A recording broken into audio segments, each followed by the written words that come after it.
Vote void election signs.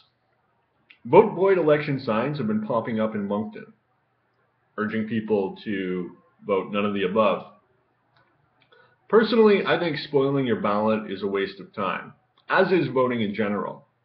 Democracy is just a method of rationalizing the manifest evil of the state. Voting itself is not evil, as some advocates of the free society may claim, but there's really no point in participating in the whole charade. The rise of Corbyn.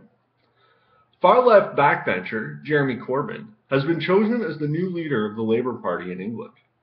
Is this Blair fatigue? Corbyn, who plans to massively inflate the money supply and nationalize the railroads, is a far cry from the corporatist warmonger Tony Blair.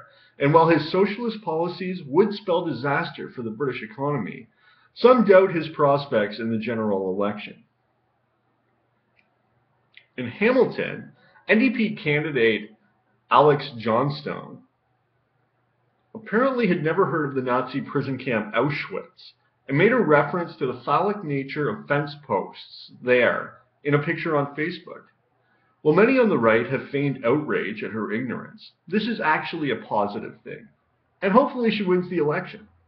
The government is a criminal conspiracy to take your money and control your life. You do not want the best and the brightest in government, imagining new and exciting ways to work their grubby little fingers into your wallet. You want these people in the private sector, creating wealth and serving consumers. If only all politicians and bureaucrats were as ignorant as this dids.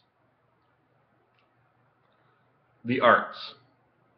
While the CBC has announced they'll be selling off all their buildings, Justin Trudeau is promising to spend $400 million on the arts as part of his broad buy my way into office with your money strategy.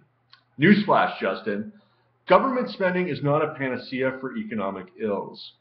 Already, the federal government is in debt to the tune of $600 billion, and that's without counting unfunded liabilities. The last thing the Canadian government should do is undertake massive new expansions of spending. We need to cut taxes, cut spending, and stop the inflation.